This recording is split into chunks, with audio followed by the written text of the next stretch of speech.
This is VOA Africa.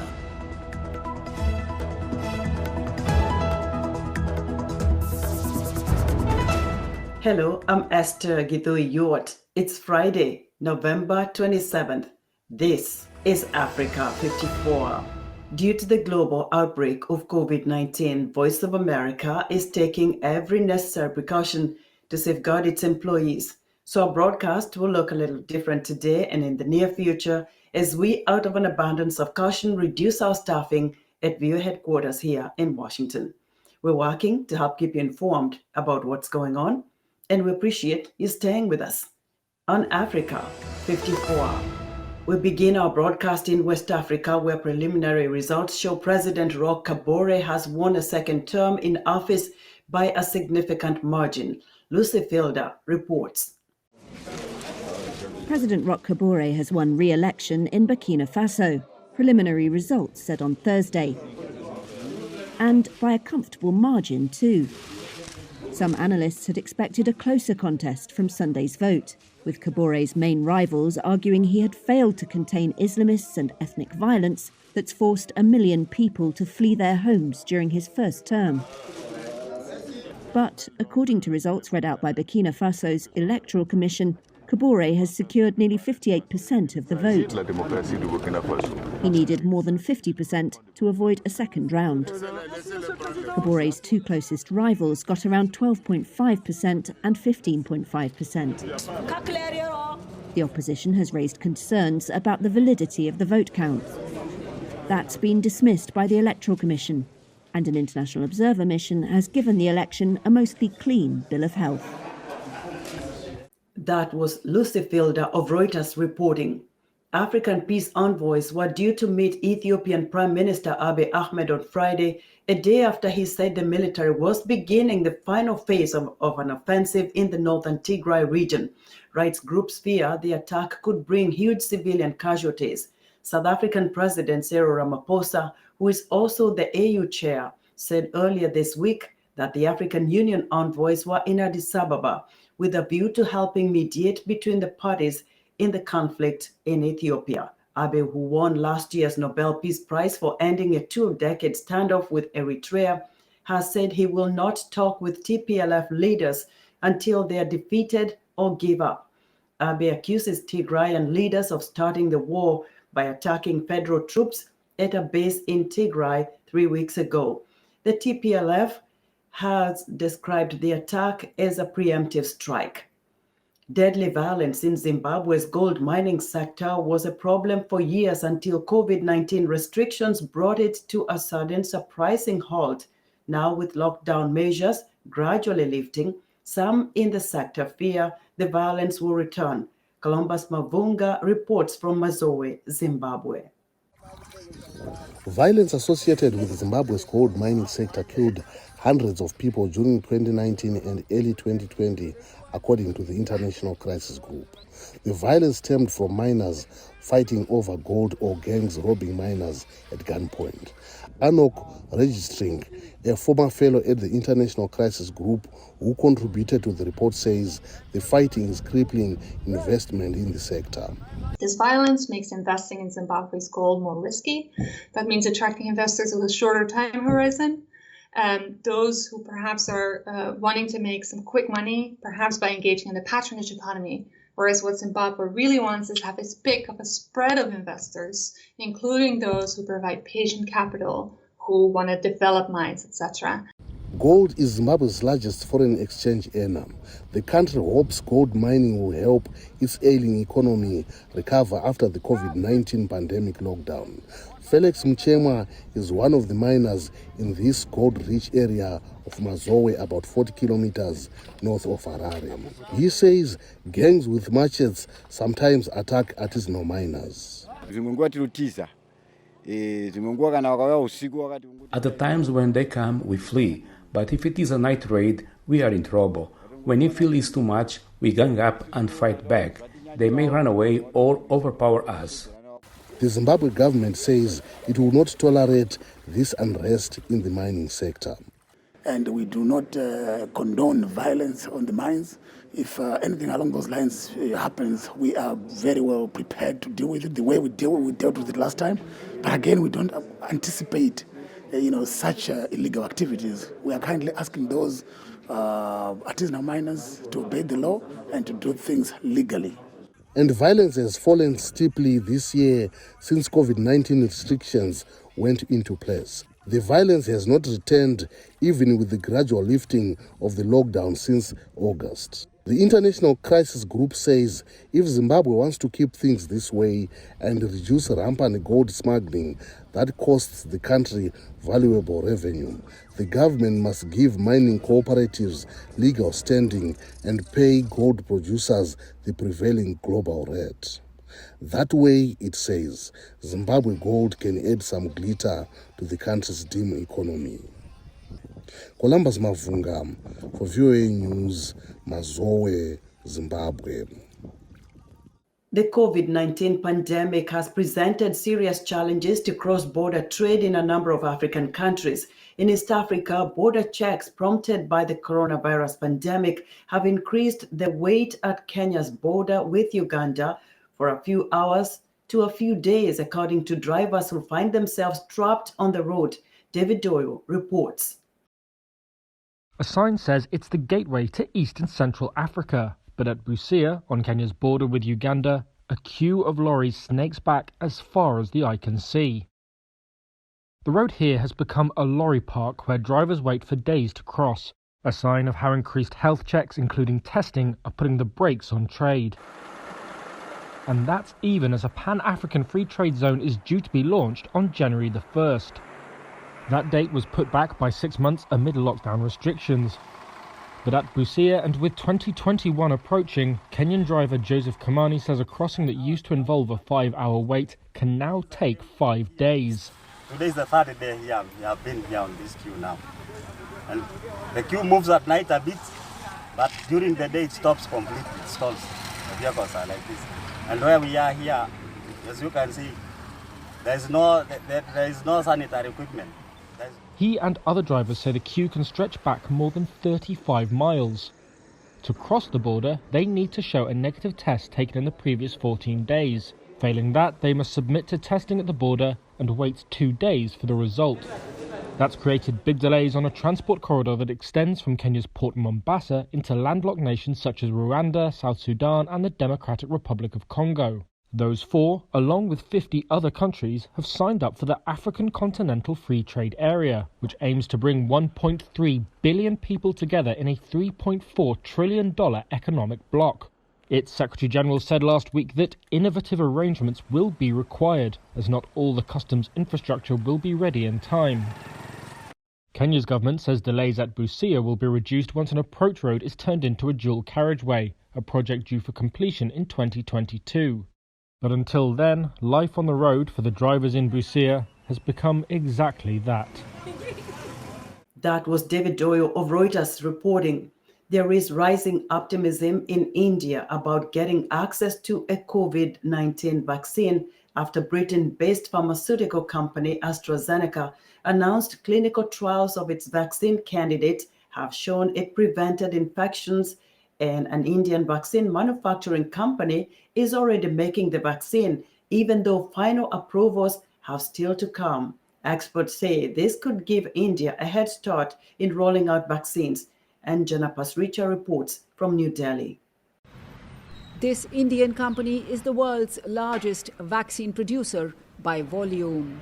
Taking a chance that the COVID-19 vaccine candidate, developed by British-based company AstraZeneca, will pass trials, the Serum Institute of India began producing it even as it was being tested. After AstraZeneca's announcement that clinical trials show that its vaccine is up to 90% effective, the Serum Institute confirmed that it has 40 million doses ready. The company has a licensing agreement with AstraZeneca. They would be making roughly 850 million doses annually of this vaccine. About 50% of that would be available to India. In the world's second worst affected country by the pandemic, this holds out hope of quick access to the vaccine if it is approved. Experts say the AstraZeneca vaccine will be more suitable for developing countries compared to other candidates that need to be kept in sub-zero temperatures. It can be stored in a refrigerator, is easy to transport, and more affordable. They also need to be easy to administer in terms of the logistics, particularly when it comes to a large population like India. Things like the cold chain, as well as ease of administration, all of these matter. And of course, the cost matters. India is also testing 2 locally developed vaccines. And as the focus turns to vaccines to fight the pandemic, Indian companies like the Serum Institute are ramping up production capacities. India will be certainly at the forefront in producing more vaccines, both for domestic use as well as international use, because of the large vaccine producing base that we have. However, administering them in a country of over 1.3 billion with a large countryside will be a challenge. Here we are talking about millions of doses. So that capacity has to be built up. And it's not just a vaccine, it's going to be vials in which vaccine has to be packaged. It's syringes and needles. It's people who can administer the injections. As India fights the pandemic, Prime Minister Narendra Modi has asked state governments to plan for a vaccine rollout, even as he stressed that safety and not speed will determine when that happens. अब vaccine आने के बाद भी हमारी प्राथमिकता यही होगी. After the vaccines are available, our effort will be to provide them to every citizen. There is no doubt about this. This is like a national commitment to us. एक प्रकार से नेशनल कमिटमेंट की तरह है. As infections cross the 9 million mark, the positive news on prospective vaccines has brought a ray of hope in India. Anjana Pasricha for VOA News, New Delhi.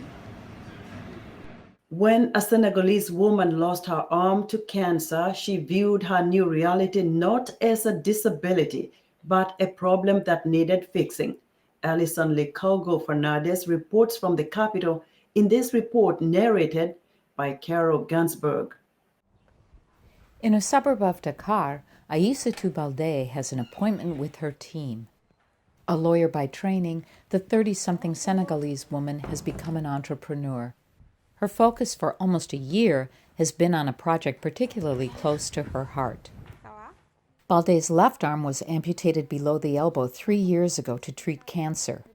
Afterward, she considered an artificial limb, but the only kind available to her was purely cosmetic, not functional. What I wanted was not a prosthesis to make myself beautiful or more beautiful, but something that allowed me to have a minimum of autonomy. A prosthesis that could allow me to prepare my own food, drive a car, play ball with my son. That's what I wanted. Balde could not find an affordable bionic arm on the African market, so with her many contacts in the digital world, she formed a small team of enthusiasts to explore manufacturing prostheses through 3D printing. When you place the sensor, you have a whole mass of data coming in. Now you have to be able to determine which of the data belongs to a specific muscle, to know if it is the finger that has been bent, the hand that closes. All this data must be sent to an interface. It is a whole network of neurons related to artificial intelligence.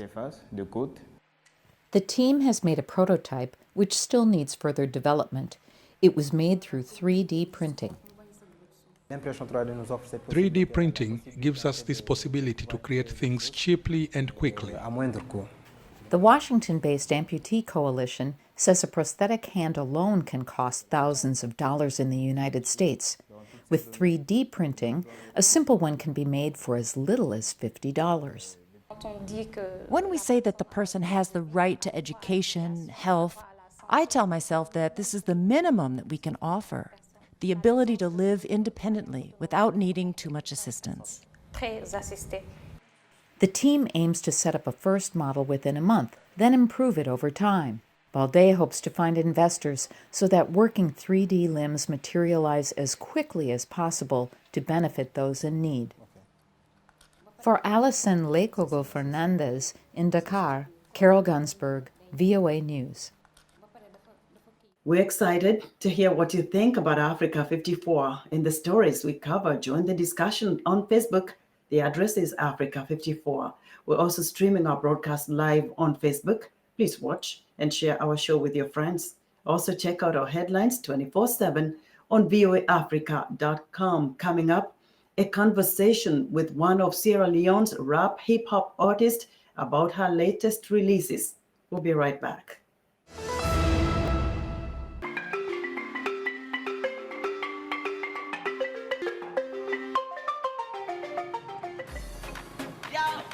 Check it out, man. This is Burkina Faso alongside Nigeria. We're surviving featuring Mr. Sofiano. Y'all know what it is. The bad records. Get it on. Too many haters started. I ain't gonna be here. I'm ignoring the fake track in my pain. Never fun. Never fun.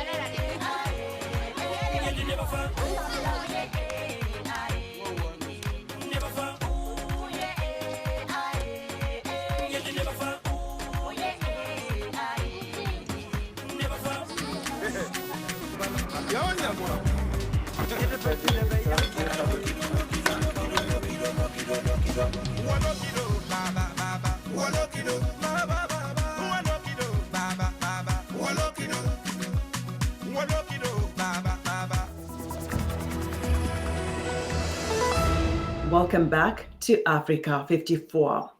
Nigeria has been producing traditional handmade textile designs for centuries.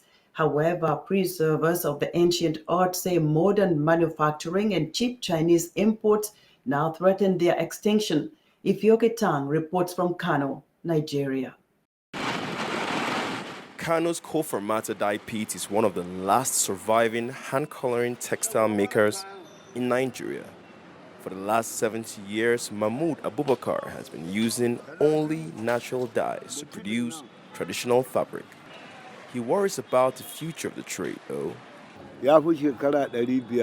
This place has been around for more than 500 years. Arabs, whites, and people from all over Africa come here because this business is not a small one. We expect that the youth should desire to be part of it, so that when we are gone, they will replace us. However, designers say cheap Chinese manufacturing means it doesn't make good business sense to produce textile locally. Kano's Canteen Quarry textile market is the largest in Nigeria. The progress we have made in this business is that we now have our own graphic designer who draws the designs and sends them to China for them to produce the textiles and send back to us. The Nigerian Textile Manufacturers Association blames the decline in locally made fabric on the Chinese imports, which they claim are often smuggled. They are all filled up with counterfeit products that washes away in 3 days. And they take our design, go to China and bring it and sell it cheaper. 5 years like this, they will sell it at 1,000 naira, while our factories cannot produce these products at less than 3,000. Because these smugglers have no workers, they don't pay taxes, they don't add any value, so they can afford to sell cheaper. In Nigeria, Nigeria's central bank in October said it provided cotton producers with more than $300 million in loans in recent years to support the domestic textile industry, once Africa's largest. In 2017, Nigeria's president ordered that uniforms and footwear made in Nigeria be given priority over imports in government's buying. However, Nigeria's Union of Textile and Garment Workers say the policy needs to be expanded. I was saying I'm making references to South Africa. South Africa had a policy on textile, and it simply said, buy South Africa, wear South Africa. And they have a tax force that enforces that. So it's government.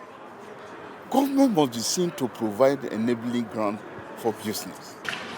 Craftsman Abubakar says the government should buy their handmade fabrics and export them to the world if they want these traditional Nigerian textiles to survive. Ifyoke Etang for VOA News, Kano, Nigeria. Football fans around the world are mourning the sudden death Wednesday of Diego Maradona, one of the sport's greatest players. In his home country of Argentina, fans gathered to pay tribute to Maradona, who died at age 60 of a heart attack. Edgar Maciel filed this report. Thousands of Argentines filed past Diego Maradona's coffin Thursday to pay tribute to the country's football legend, who died of a heart attack Wednesday. The crowd gathered at Casa Rosada, Argentina's presidential palace in Buenos Aires, many in tears, others chanting his name. They came to pay tribute and to say farewell to the former World Cup captain and idol of Argentine football. Long lines had already formed in front of Argentina's presidential palace in the early hours of the night Wednesday, as news of Diego Maradona's death that morning spread through the capital. Everywhere there were emotional and grieving fans, some gathered in Villa Fiorito, Maradona's childhood home. I'm in pain. I have no words. I never imagined that he would be gone. I'm devastated. A part of my soul is gone. Everything is gone. The greatest is gone. No. I still can't believe it. Famous footballers from around the world also mourned his death. In Brazil, Pelé said he lost a great friend, and the world lost a legend. He wrote on Twitter that one day he expects to play football with Maradona in the sky. On the football field, Maradona was called God by Argentines. He was born poor on the outskirts of Buenos Aires. But football changed his destiny at 9 years old. At Argentinos Juniors, where he started playing, the stadium today bears his name. He was also an idol at Boca Juniors in Napoli, in Italy. Maradona became a legend in 1986, with such spectacular plays and moves that the Mexico World Cup Championship became known as the Maradona Cup.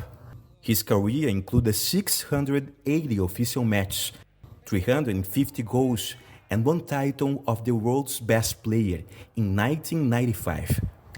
At the end of his career as a player, at the age of 37, he was fighting drug addiction and weight problem. In 2010, Maradona coached Argentina's World Cup team and more recently was commanding Gimnasia and Esgrima. Time passed and left marks. Between ups and downs, he dodged death countless times. On Wednesday, Maradona finished his last battle. Edgar Maciel for VOA News, São Paulo.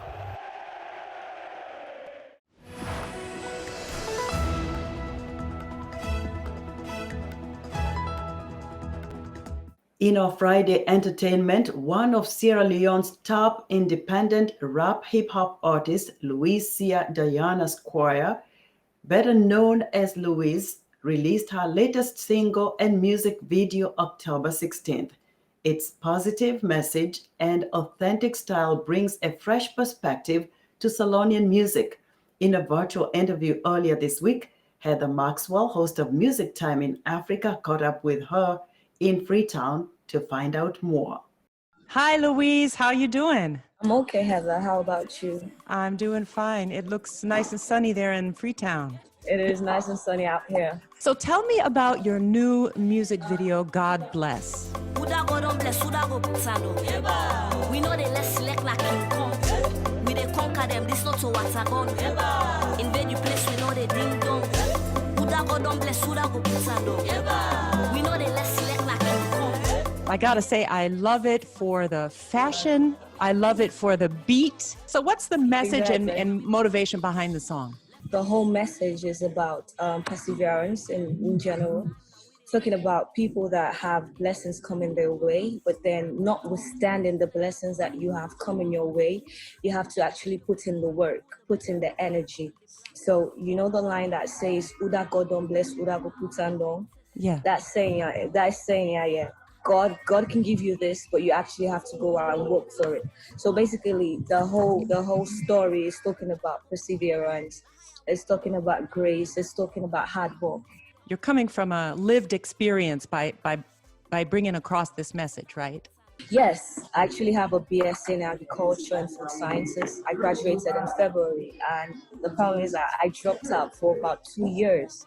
So basically, the song, yes, it resonates with my life, because being able to take myself out of that and go back to school to get the degree, you know. It wasn't easy, but at the end of the day, I had to persevere and I had it done, you know. So this message applies to everybody, no matter what you're trying to pursue. It could be music, it could be education, it could be becoming a good parent or staying healthy, whatever, right? Exactly. You know, the second verse starts like, tribulation tough, na me born Hercules. Tribulation tough, na me born Hercules. He's like the strongest guy. So if I'm saying I'm the mother of the strongest guy, imagine who I am. You get it? Time now we dey run this. Check it. Now we dey run this. Till humble like a dot till you are taught this. You know for test this.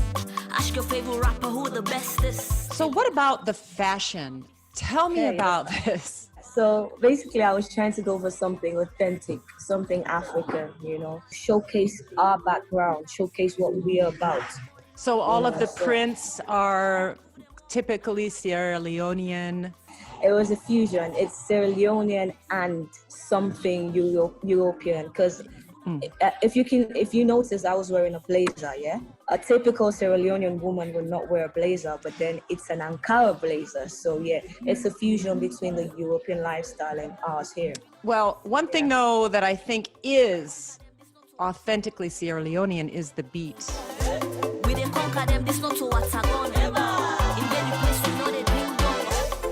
It is. The sound is a fusion of a typical Sierra Leonean style of music called the Bubu style and then the Maringa style.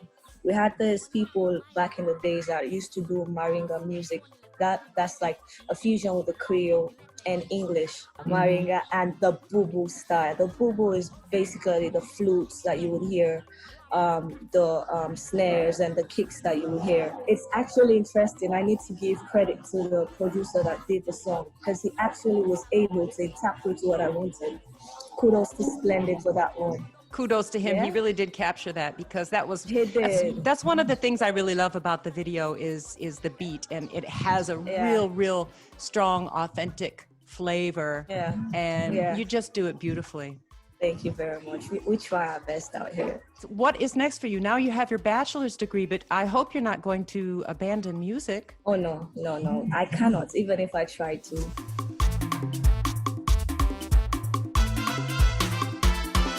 Thank you, Louise. Thank you so much for joining me today and for creating this great music. And good luck with everything. Thank you very much, Heather. It was nice talking to you. Thank you for having me.